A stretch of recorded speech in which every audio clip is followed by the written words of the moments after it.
Welcome to the Rich Report, a podcast with news and information on high-performance computing.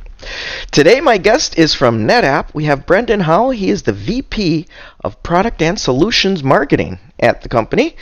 Brendan, welcome to the show today. Thank you. I appreciate being here. Well, thanks for coming on, Brendan. What I thought we'd do is let's go through your slides, and then we'll do a quick Q&A at the end. That sounds great. Okay.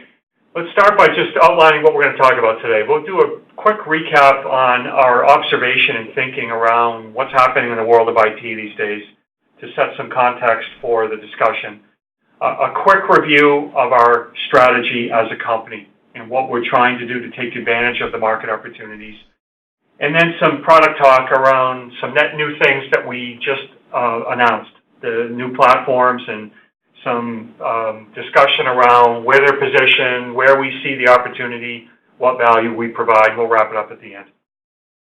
Okay, so maybe start with some context. I think it's obvious at this point that the world of IT is on a pretty aggressive journey of change. Everyone we talk to, including our own staff internally, talks about the rapid transition of the traditional IT and CIO roles from builders and operators to brokers. You might even equate it to the world of manufacturing where companies like ours and others have transitioned from making things on our own to having expertise and figuring out how to manage supply chains outside of our company. And I actually think IT is beginning to look an awful lot like that model. And it puts a lot of stress and strain on the people and the processes and, frankly, the equipment, because I think it begins to look towards a convergence and consolidation play where applications move to shared, dedicated infrastructure, or applications move more towards a purpose-built approach.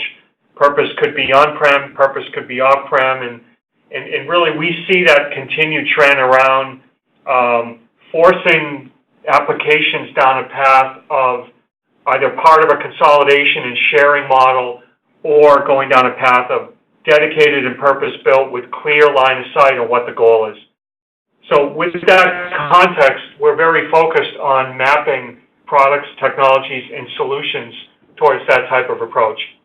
If you look at the simple pictorial of our strategy, you could see we really think about the world as shared or dedicated storage solutions, all of which take advantage of flash acceleration and the ability to have integrated cloud technologies to allow our customers to achieve best-in-breed performance, best-in-breed choice, and flexibility in how it's deployed. So from a NetApp perspective, you could think about our product strategy as being best-in-breed around shared, consolidated infrastructure, best-in-breed for dedicated solutions, all of which take keen advantage of flash technology and are integrated into the cloud aspects of what we're trying to accomplish. Okay, so let's talk a little bit about what's new today and introduce a couple of new products that we've introduced across our EF, or all-flash series, as well as our ESeries. As the slide shows, we've got a couple of new products that we've introduced, specifically the E2700, the E5500, and the EF550.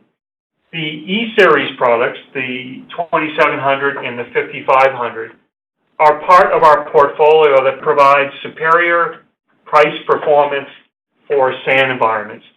And I think the way we think about this very often is these are destined for use cases and environments where the application itself drives a lot of the data management and data governance capability rather than the storage infrastructure driving that capability. And that's a keen distinction between what our ESeries products provide versus what our traditional ONTAP FAS systems provide. That's probably the easiest way to think about the difference. The EF550 is a product that was originally derived from the ESeries architecture, but specifically built as a all-flash technology version of the system designed to accelerate business operations in very high performance intensive applications. So think about very high speed, the need for very high levels of predictability and response, very low latency requirements, very rigid performance characteristics. This product in particular, being all-flash technology, is a fantastic fit to solve that problem. So that's sort of the net of what's new here in terms of the products that we're announcing. Let's talk a little bit about some specifics of each, and we'll start with the next slide on the EF550 all-flash array. As I mentioned, this is designed for extreme performance and scale by taking advantage of the incredible response time and throughput characteristics of systems that are built with nothing but flash technology, solid-state memory technology. In this platform, in a 2U physical configuration, the customer is able to achieve sustained throughput that's greater than 400,000 ops per second at sub-millisecond response times, providing more than 12 gigabytes per second of bandwidth. So there's a lot of numbers in that statement, but I think it's fair to say that these are very, very significant performance numbers, especially in light of it being such a small physical package, a 2U package. What's different about our approach with this product is that these performance numbers are sustained numbers. They're not peak theoretical numbers. We've architected this product in such a way that this can be sustained in light of deploying as a high available, fully redundant configuration with embedded data protection, embedded manageability, without sacrificing those performance numbers. Those are sustained and real-world throughput numbers as a result of our architecture. In addition, there's a lot of other feature-rich capability, including storage management features, the advanced monitoring and diagnostic tools that come with the operating system, the ability to do copies and replication for very fast backup and even long-distance recovery. And because of the form factor and given that it's all-flash configuration, there's significant savings in space, power, and cooling over traditional disk-oriented storage architectures. So for the right use cases that really require this ultra-high level of performance, this is a fantastic product offering, and this is a product line in particular that we're gaining very, very rapid business traction in the market today. Going to the next slide, we'll talk a little bit about what's new with the ESeries products, the 2700 and the 5500. The 2700 is really a lower-end all-SAN configuration, typically designed for branch office or remote office type use cases. But it has richness and features, including the ability to have mixed system configurations, whether it's SAS disk technology, solid-state disk technology, or combinations in between, including large capacity 4 terabyte drives for customers that would want that. And it has flexible configurations for the front end, the so-called front end that would connect back to a host. It could be Fibre Channel, it can be iSCSI, or it could be SAS Connect. On the other hand, the 5500, built on the same operating system and the same core technology, is purpose-built for a much higher performance workload. Typically, think high-performance computing, analytics, decision support, data warehousing that are SAN-based with a lot of very high-performance attributes, not quite the attributes of an all-flash configuration, but certainly very high-performance attributes from a storage systems perspective. Has that same ability to mix and match drive types. These products scale to 1.5 petabytes of capacity per system, so you get fantastic scale-up attributes. And as is always the case, very robust reliability and availability characteristics, certainly up to 5 nines type of availability for the customers that deploy it. So we're really excited about the portfolio addition with these two new products as part of that. Let's talk a little bit about who buys them and what type of use cases these are geared for. As I mentioned with the ESeries, one way to think about it might be a simple SAN storage configuration. And what I mean by that is simple as in the storage system's role is to aggregate and serve data as fast as possible. Whereas the traditional data management model of efficiency and data replication and backup and the provisioning to data mapping is all done through the application, not the infrastructure. And some examples there are things like large-scale disk archives, a lot of the traditional video-oriented workloads like video surveillance or media and entertainment, where the data is often compressed by the application, it's often streamed by the application, and the goal of the storage system in that case is just simply ingress and playback type roles at the most efficient rate possible. We also see use cases in big data analytics, distributed processing, very large-scale data aggregation, and even research and development workloads that require a lot of high-performance computing type characteristics. So that's where we're focused with ESeries. As I mentioned with EF earlier, for all-flash configurations, we're really focused on use cases that have very high performance, stringent requirements. Things like database acceleration, high-speed transaction processing, virtual desktop acceleration, or environments that require very significant aggregation of throughput for efficiency or data center limitations around power and cooling.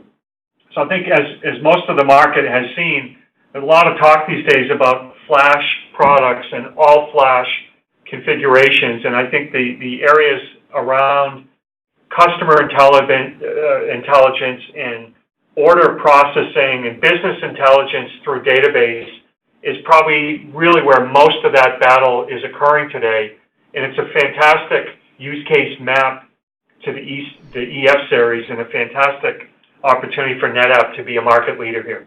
So I'll pause a little bit from that new product talk and just give maybe a couple of closing comments around what NetApp's doing broadly in the area of cloud, since that's been a big part of our recent announcements and continues to be a lot of discussion in the market, and then we can wrap up with some questions. Our mission as a company is really to be a supplier of technology that allows our customers to implement cloud strategies that are really optimized and specific to their business. In some cases, they're on-premise private cloud type of approaches. In other cases, they're either combinations of private and a service provider-oriented cloud or a service provider cloud altogether. In yet other cases, there's heavy consideration around the so-called hyperscale cloud providers like the Amazons of the world and others who are providing really interesting compute models and even data storage models that could change the game on how customers deploy applications in the future. Our mission is to be a universal data platform and provide the portability and data governance required to allow customers to pick and choose the variations of cloud that they want to deploy without sacrificing data security, data availability, data protection, and all the other things that go along with an enterprise data infrastructure. So we're quite focused on this macro trend as a company. We're focused on this across our entire product and solutions lines, and we think it's probably the single most critical trend happening within the traditional IT industry today, and we're capitalizing on these trends as aggressively as we can. So I just wanted to wrap up with that comment, somewhat away from the news of the day, but I wanted to make sure that was clear. So in summary, the news, our strategy as a company continues to be focused on building best-in-breed integrated storage, shared storage for for large-scale consolidation within the data center, as well as market-leading, purpose-built, dedicated storage infrastructure for applications that require that. The entire portfolio is based on flash integration as a way to accelerate the performance characteristics of these products and integration of technologies to enable large-scale deployment of cloud. That's what we as a company are focused on. The new products provide continued leadership. In the case of the EF550, it's a flash configuration that gives fantastic performance for applications that demand the types of responses that this product can give, or the new ESeries platforms that deliver optimized price performance efficiency for SAN environments where the application itself tends to be a data management engine and the storage itself tends to be more optimized for data serving. So we're really excited about the portfolio additions, and with that, I'll pause and take any questions you might have. Well, thanks for that, Brendan. Of course, we're heading into SC13 next week. How does your systems play the new boxes as far as the HPC market? Yeah, it's a great question. As you know, we've been active participants not only in that show but in this market for quite a while. The workhorse of the ESeries product line for the HPC use cases is usually the 5400, the 5000 series of ESeries. So with the addition of the 5500, which is better performance, better density, new capabilities to scale, it's a perfect fit for our efforts in selling to the high-performance computing customers and high-performance computing use cases. Over time, I think there is possibility for more and more of the flash configurations, including potentially all flash, to be a building block that's leveraged by high-performance computing customers. Because of the immense scale requirements in some of those environments, I think the flash integration, either into the 5500 as a hybrid system or as a standalone all-flash configuration, will be increasingly interesting to that audience. But for now, I think most of that market has preference for combinations of traditional spinning disk and flash. Yeah.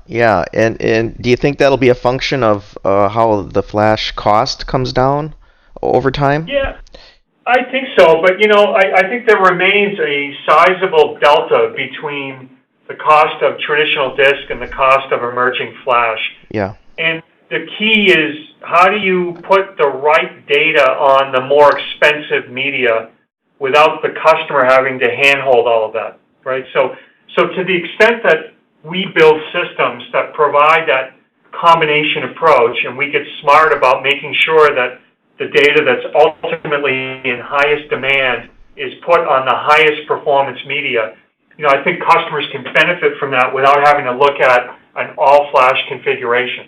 On the other hand, there will be elements of use cases that always require demand. In other words, the data is always in demand, and it's always all the data. And advantages in putting that data set into flash, I think, are obvious. Well, I'm glad you brought that up, Brendan. I wanted to talk a little bit about big data and what you see as the opportunity for NetApp in that space with things like Hadoop clusters. Yep. Yeah, I think it's a use case in a segment that we're keenly interested in. I think NetApp becomes an infrastructure play to the high-order analytics applications, much of which today are built on Hadoop and open source type initiatives, which is a really exciting area for customers and for suppliers. I think the opportunity for NetApp, in addition to just being an infrastructure provider, is to begin to bring some of the traditional data management features and even enterprise robustness that have been built into our technology for years into that space. So what we're focused on in the case of Hadoop, for example, would be to look at, what kind of value prop could we bring to make it easier to protect data in that environment, which isn't traditionally the way Hadoop analytics people would think. Or what could we do to provide greater performance scale for environments where the infrastructure actually gets in the way? Or what could we do to eliminate copies of data to get a lower cost of ownership model for very large capacity storage infrastructure requirements? So we're focused on being an infrastructure provider with a heavy emphasis on how do we bring the traditional value that we've always brought into the world of a Hadoop centered ecosystem that hasn't traditionally thought that way. And I think there's some interesting business opportunities for us on that front. Yeah, I think that'll be fun to watch. Well, Brendan, we have to run here, but I want to thank you once again for coming on the show today. Thank you for having me. It was a pleasure. You bet. Okay, folks, that's it for the Rich Report. Stay tuned for more news and information on high-performance computing.